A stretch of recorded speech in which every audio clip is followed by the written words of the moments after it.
Welcome to the Winners Find a Way show and podcast with your host, Trent M Clark, three-time World Series coach, CEO of Leadershipity, serial entrepreneur, having started 12 companies, coach to the 1%, and an international speaker. This show is going to be your go-to podcast for facing adversity, being inspired, and overcoming obstacles, all from the best in the world, business, sports, and leadership. Need to hydrate but tired of plain old water? You need Rebellious Infusions. No sugar, no calories, loaded with antioxidants to boost your immune system, and L-theanine for brain health, 10 organic flavors, and convenient liquid packets. Just add 16 ounces and you are on your way. Rethink your drink at drinkrebellious.com. For 10% off your next purchase, use the code 99999. There are black swans like COVID.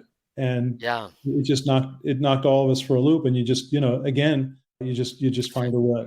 I mean, I was living in Boston at the time, and they opened up the gyms in New Hampshire a month before they opened them up in Massachusetts. And, with traffic under normal circumstances from my house to Nashua, New Hampshire would be a 90-minute drive, maybe an hour and three quarters. With COVID, it was under an hour. So I joined 4 gyms in Nashua, New Hampshire for a month, because I'm a gym rat, and one for swimming, one for boot camp, one for Zumba, one for yoga. And every day I just drove up there and I scheduled work calls up and down on the drive. And it's just sort of like, that's a small example, but the main thing is that there's no shame in having a problem. I had an addiction problem and it was not pretty. And there's no shame in having the problem. The shame is in having a problem and not taking advantage of the help that's out there. That's the real shame in life. It's no shame to be knocked down to the ground. That's life. The real shame is to just lie there. Nobody's giving you a 10 count. Nobody's waiting. They're not going to count you out at 10. If you just want to keep lying there forever, you kind of can. And in this society, you'll find, some girlfriend or boyfriend who will try to take care of you, and you can get government assistance. And, you can stay down on the mat for as long as you like. But the thing is that, for me, I couldn't stand it because I'm both. It's very hard to be competitive and a loser at the same time. So, it was impossible for me. And once the evidence was clear that things were not going to turn around by themselves the way they were going, I had to say, okay, what do people do in my position? They join a support group to handle their addiction issues. They go into therapy to work through psychological issues. And I didn't know anything about business other than putting out flyers and selling seats in a small writing class. I went to Sandler sales training, 3 times a week for 2 years to learn how to sell. I joined Strategic Coach, and I went for, on and off for 15 years to learn how to be an entrepreneur. I went to Disney Institute to learn how to do customer service. I got all kinds of, I got the Nuremberg cassettes on negotiation cassettes. And just played them over and over again until I learned how to negotiate. And, I'm not the world's greatest business person, but today I'm very fortunate. I have a highly successful business. I have a family of 4. I'm able to take care of them. We spent $100,000 on my daughter's wedding. She doesn't probably want me to advertise that. But, 100,000 was 20 times my net worth 29 years ago, 20 times my net worth. And when the wedding came, I wrote the check and I didn't think twice. It's like, how does that happen? Just bust your butt, never give up. Were there down moments and tough moments? Yeah, of course. It's not like somebody hands you a piece of paper that says, everything's going to be okay. There's no fortune cookie. And you just have to kind of go on blind faith that other people have climbed out of bigger holes than the one I was in. And that if they found a way, I could find a way. And, they say that, your net worth is the average of the 5 people you're closest to, your financial net worth. Well, I really also believe that your emotional well-being is the same as the medium of the 5 people you're closest to. Your happiness is the average of the 5 people you're closest to. So, you have to surround yourself with people who are, in their own quiet way or their own noisy, loud way, trying to do the right thing, be the right kind of person, be happy. I think people have an obligation. I think I have an obligation to be happy. I'm not going to talk about other people. I have an obligation to be happy. First of all, if I weren't happy with what I have, that would be disgusting. It would just be, I live in a beautiful home on a beautiful street, great neighbors. I travel the way I want to travel. I have the most amazing clients. That's the outside stuff. My wife and I have been married for 23 years. Marriage is not easy, but I'm still married. We're still, we go to couples therapy and we keep working on it. I have 4 phenomenal kids, and I always say, they're 14 to 22. My oldest is, as we speak, she's boarding a flight with her husband for their honeymoon. He's in med school, so there was like a 6-month delay from the wedding. I always say that my report card in life is the fact that my kids get along with each other and actually enjoy each other and like to be with each other. That's my report card in life. It's nothing else. So, so if I'm not happy with what I have, first of all, I should be ashamed of myself. But second, I'm creating a lot of work for the people around me. If I'm grumpy and miserable and unsatisfied and kind of, disgusting to be with, then I'm creating psychological damage that they're going to have to unpack and treat. And, I don't have a right to do that. I have an obligation to be grateful and to be happy. And my God, I just am. So I love it. I think, man, when I listen to you, you talk about all the education. I mean, hey, man, I believe probably that there's a number of your classmates back in Columbia Law who was like, hey, man, like I've got a top-notch education. I'm done. A lot of the Columbia Law students also came out of an Ivy League school, right, before that. And so it's like, man, I've got a lot of education. You, on the other hand, have probably had, I don't know what it would be, maybe 10x the education after Columbia Law than you had going in and through that. Talk to me a little bit about that, because that's what I think a lot of people are missing maybe as we go that lifelong learner and continuing to better and hone your skill. Yeah. First of all, it's Dan Duquette. That's the oh yeah, Dan Duquette. Good call. I cheated. I looked it up. So, okay. But yeah, when you talk about lifelong learning, I had a transformative moment when a buddy of mine, I was probably about 28, 29. He was listening to Brian Tracy, and he lent me, again, these are cassettes. I'm dating myself. But yeah. At least it wasn't 8-track. That's exactly right. My mom took the cassette player out of her car and put an 8-track in, and we never figured out why. So she's a Bee Gee fan, I guess, Yeah, ABBA, something like that. ABBA on an 8-track. By the way, 90% of our audience have no idea what we're talking about right now. We just lost 90% going 8-track. ABBA. Yeah. What are you talking about? Yeah, look it up. Yeah. So look it up. I have to look it up. So he lends me Brian Tracy, and all of a sudden I'm blown away because I realize that there's actually thinking about thinking. It's like there are actually people out there who study thought, and that you can actually improve the way you think and the way you view life. And so that was huge, that introduction. And then another friend of mine lent me the Tony Robbins, the original Personal Power series. Yeah. And so I went through all those exercises. I did all I did all of those, and that was transformative. And then my wife gave me an Earl Nightingale series, Lead the Field, which now you can get. It's free on YouTube. You don't have to buy it. You just push a button. And then I got into Zig Ziglar, and I got to edit Zig's last book, and I got to have lunch with Zig Ziglar. I mean, how great! That's great. Yeah, come on. So you talk about lifelong learning. There are people out there who have put a lot of time and effort into thinking about how you can use your mind more effectively, and that's even before you get to business skills like sales, marketing, customer service, finance, and stuff like that. And I just eat this stuff up. I continue to either read or reread or re-listen to the things that, that inspired me when I got started. There's a book called The Selling Bible by John F. Lawhon. And I just stumbled upon it in the public library when I started, the year I started my business. And I loved the book so much. I wrote the author a note and said, this is a great book. And, here's why I loved it. And he called. He was so touched by my note. He flew me to Oklahoma where he lived, and he put me through his sales training system, and he became a really great friend and mentor. So, the idea that you're going to stop learning the day you get your diploma, whether it's a law degree or a college degree or whatever it is, it's kind of sad. It's kind of sad because, they don't teach Earl Nightingale or Zig Ziglar at most colleges I've ever heard of. Yeah. It's like you got to get after this stuff on your own. And then what's amazing is that you find that Think and Grow Rich, Og Mandino, The Richest Man in Babylon, these books are foundational for many, many successful people. And they create a common language.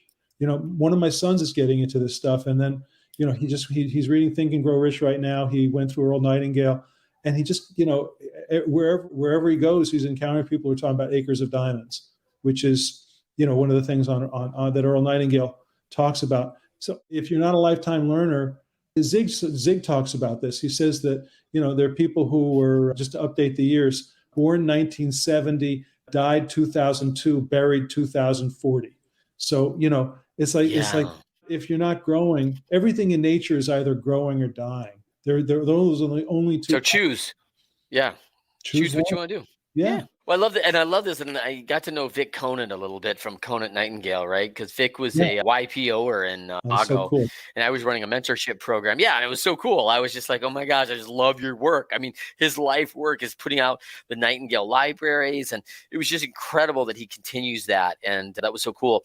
And then, of course, you mentioned Tony Robbins. And let's talk a little bit about that, because you said in the beginning, like, hey, listen, man, like, you can go get anything you want, but you got to put in the time. You got to put in the effort. I mean, Tony talks a lot about this, about maybe that incremental value from good to better to outstanding. Talk to me a little bit about what you learned there. Yeah. I mean, it just, the other thing, Tony, and I'll get into that in a second, but the other thing Tony says is, what does a football team do if a play doesn't work? They just take their helmets off and run off the field and cry. They run another play, and then they run another play, and then they run another play. And my wife is like, I don't want to hear, they run another play one more time. Failure, man. Like, you got to work it out, right? Like, and it's funny because, that mentality is really strange to me. And you do see it in this playing out in kids today and young adults. And I'm like going, man, in my era, I think when I first came in the league, Randy Johnson was really something. Randy was in the, mid 90s, and it was, and he was throwing in the mid 90s, and he's 6'10". And I could just think about like our days in Cleveland. We faced him for the league championship one year, and they were really good. And I can't imagine like Jim Thome or Manny Ramirez or Kenny Lofton coming back and going, man, that at bat was awful. I'm not going back up there again. Like, wait a minute, no.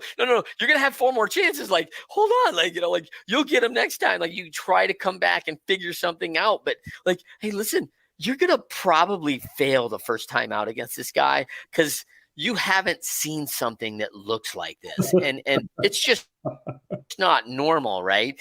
And like, he's slinging it from the side. He's 6'10". You don't really see it coming out of his hand. And all of a sudden, it's like, poof, it's on you. And you're just like, wait, I was hoping he would miss because I don't think I can hit it, That's really funny. Did you know Rich Thompson? Was he on the team when you were there? He was not. Rich and I went to college together. So, you did? Okay. Yeah, just a great guy. And then he pitched for Cleveland. I used to go and see him when he came to Fenway. What was Rich's last year in Cleveland? Do you remember that? I'm going to say I think he ended up with the Expos. So it's probably back in the 90s. It's probably early. I didn't get there till 95. So I think Rich was a little bit before my time. I'd say so. Anyway, to come back to the Tony thing, I'm a huge Tony Robbins guy, and I've seen him a million times live, and I listen to his audios over and over and over. And one of the things that I love is he says, if you do a poor job at something, you get no results. You don't get poor results. You get no results for doing a poor job. He said, if you do a good job at something, you get poor results. And he says, how many wives out here want to have a good husband? Husband's just good, like nobody. So, so you do a good job, you just get poor results. He says, if you do a great job at something, you get good results. Why? Because a lot of people are great at what they do. He said, but if you're outstanding, you get all the results. And the difference between being outstanding and being great is a smaller amount of work than most people think. And then he gave the example that from the Atlanta Olympics, I guess it's 96. And he says that at the opening ceremonies, they brought this guy out on a cart and drove him around the stadium on the track. And he had won gold medal in something in the Olympics in the 1920s. And he said 100,000 people were cheering their heads off. They didn't even know what he won gold in. All they knew is that at some point in his life, he was outstanding. And when people are outstanding, the world goes crazy. So when I heard that, I thought, wow, the difference between being great and being outstanding is not that huge an amount of work. I'm like, wow, that's fascinating. So, to me, it makes me crazy if I have an email or a phone call that isn't returned within a few hours. It makes me nuts. It makes me crazy when a client comes to me with a concern that I should have been proactive and addressed the day before the client had to. It makes me crazy when I've got a prospect and I'm not following up appropriately. Because the thing is that the amount of effort that it takes to do those things right is not huge, but it's the difference between having a great year, which gets you good results, and having an outstanding year, which gets you great results. All the results.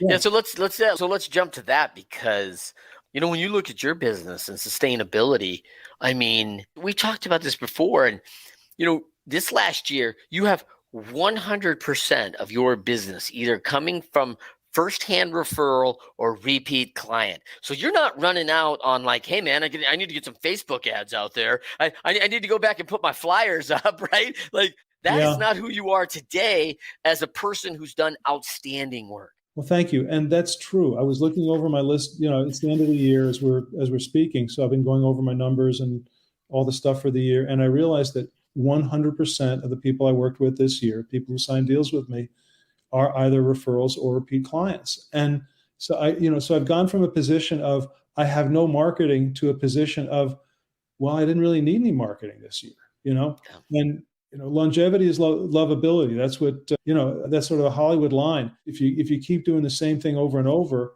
people are going to get to say, oh, that's the person who does such and such.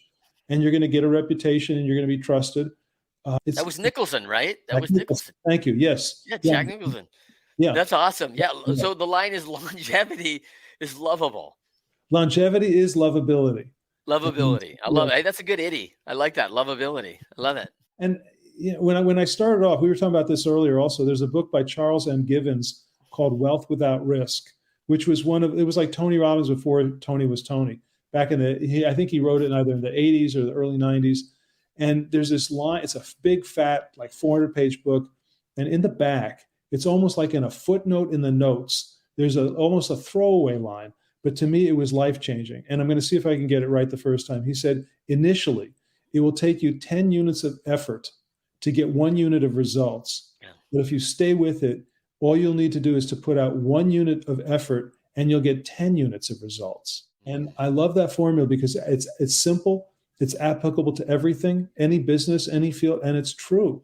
So if I had stopped and measured my business by how it's doing after 3 years or 4 years or 5 years, I might have said, I ought to pull the plug. This isn't going anywhere. But, there is a thing, and I know your son is in Buffalo right now playing hockey. There is a thing called hockey stick growth. And it's little, and then all of a sudden, boom. It just, and you have to stick around. They say, don't leave before the miracle happens. And it's true in your personal life. And it's true in your business life. If something's clearly a disaster, okay, recalibrate. But if it's just a question of, well, I want to make $1 million a year and I'm only making 100,000. First of all, be grateful for the 100,000 and then study the business. What are you doing that's so 80-20 rule? What's the 20% of the stuff that you're doing or the people you're talking to that's generating the 80% of the results, and just do more of that and less of the other stuff? And, in Strategic Coach, they said, the reason you have to fire the bottom 10% or the bottom 20% of your clients, it's not that they're making you the least money. It's that they're costing you money. What? But it's revenue. No. There's good revenue and there's bad revenue. Really? When you're broke, all revenue is good revenue. Well, after a while, there's a difference. And, it's like just, stop chasing stuff that you shouldn't be chasing. But I know how to get it. Well, figure out how to get something else, anyway. Yeah, I love it. So let's finish with this, Michael. 2 things. First thing is, there are a lot of people going through challenges right now. I mean, this life's not easy. And what was the one thing maybe we haven't covered, or one thing you would tell them if they're facing that adversity today? They do have that data stacked against them and they need to find a way to win. What would you tell them would be probably key or evident that maybe we haven't discussed today, or just to wrap it up? Sure. Just find a great mentor, and they're out there. Because the thing is that life was never meant to be lived alone. We were, you look back through history, we were tribal. We were always in tribes. Yep. And today, because of technology and social media, we're so isolated. We're all alone behind our laptops. We're all, staring at our phones. We're losing empathy for other human beings, because empathy comes when you can look other people in the eye and see that they're just as human as you are. And that's something that's kind of going by the boards incredibly sadly in today's world. So don't try to John Wayne it. They don't even know what John Wayne is. Don't try to go through life alone, and find a mentor. If you can go to, there's a thing called SCORE, which is retired executives, through the government, and they're all, there's a branch everywhere. These are folks who, they went through it, they did it, and they'll be your mentor for free. You can go to 12-step meetings and find mentors. There are tons and tons of places out there. And then you can also just reach out to somebody online and say, just look them up on LinkedIn and say, your career is amazing. Will you mentor me? It's only, I only need an hour a month or whatever. I've had the same guy, Bob. He's been my guy. He's been my go-to guy. It'll be 29 years since the night I met him, January 31st, 1994. And incredible. We talk. He's like a father to me. He surprised me. He drove down to my daughter's wedding. He lives in Vermont. It's a 5-hour drive, and I'm standing there, and all of a sudden there's Bob. It's like where do you get? So that would be my strong suggestion. Don't do it alone. Get a mentor. Tony Robbins says success leaves clues. Study successful people. Be around them. Learn from them, and just do.